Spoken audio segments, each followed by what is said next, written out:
I'm Juliet. And I'm Todd Morse of Juliet and the Licks. And you're watching Fuse. Light it up. It's not really on my agenda to really worry about what are people going to think, because then I would be living by their standards and rules. I take pride in expressing my sexuality as a female. I think my fans have come to expect that. If I'm a bitch, then I'm a bitch, if that's what an assertive woman is to you. I've come full circle. Welcome, Christina. Thank You're on you. the record with Fuse. Thanks for coming by. Thank you. I know you're feeling a little stuffy today. A little under the weather, thank you. Yes, for clarifying so everybody knows. Bear with me today. It's also got a little huskiness to your voice. It's working, A little bit. All right, let's talk about your family life. Do you film everything your son does, and every single move he makes, you're doo-doo. Right? I wish I was a little better about it. I'm a book person, so I write down everything, and I'm always journaling, and I keep his own specific journal. I have 2 pregnancy books where I did massive collages, and I was that person. So he'll get his book one day. What inspires you now that you would never have thought to notice about life now that you have a family when it comes to your music or your work?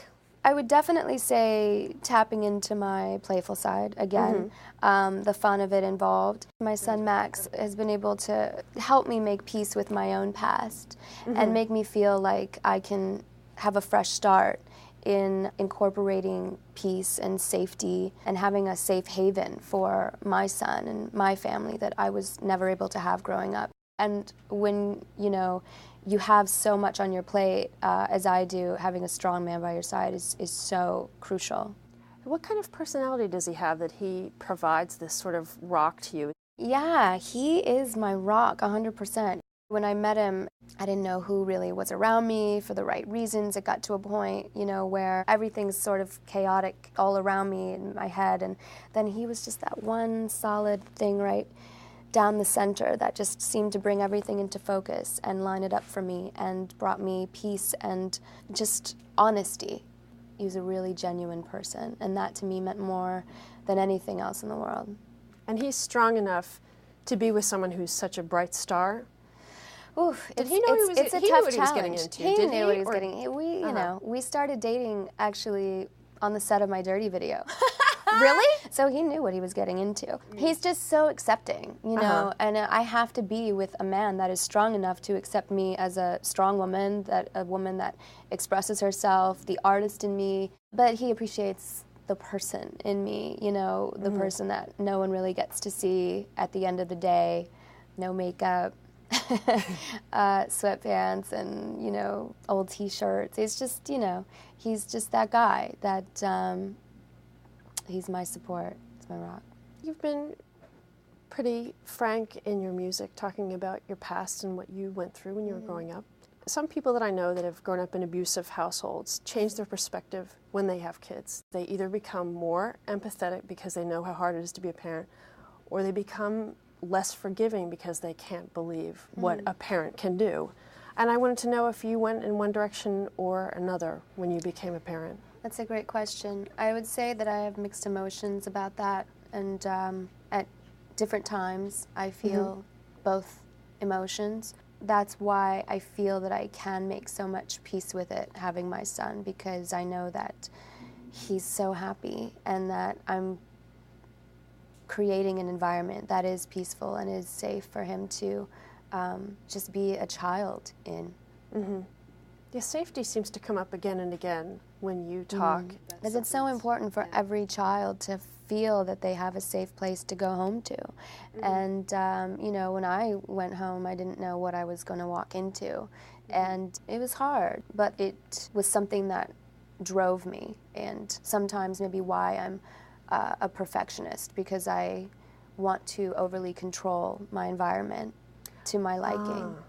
Interesting. But you know intellectually that you do that. I'm into whatever is going to make me feel happy and I'm not hurting anyone, then I do it. And that's expressing myself as an artist, releasing emotion and pain, getting it out of me is really important. If I stay bottled up, then I would just probably go into an insane asylum. That's why it's important for me to talk about it, so that I can inspire others to hopefully get their stories out, because I'm not the only one that's ever had a painful past or a chaotic childhood or didn't feel safe growing up. Yeah, you've really removed the stigma and the shame for a lot of people, haven't you?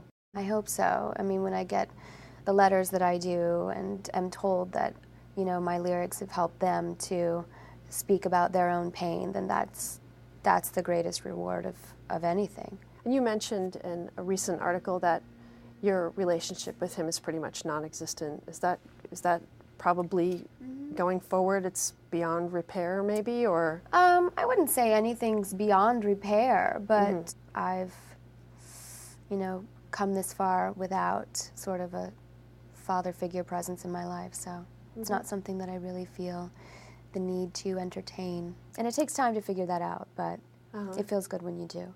Beautiful was a turning point, and that was a message to your fans. And I did a story once for the Harvey Milk School, this school downtown in New York City, and it was just this gay and transgender anthem, and some kids had it on repeat over and over again, and that's all they listened to for weeks. Wonderful. And it was so great, and I just want to know why that world is important to you, because you sure are important to them.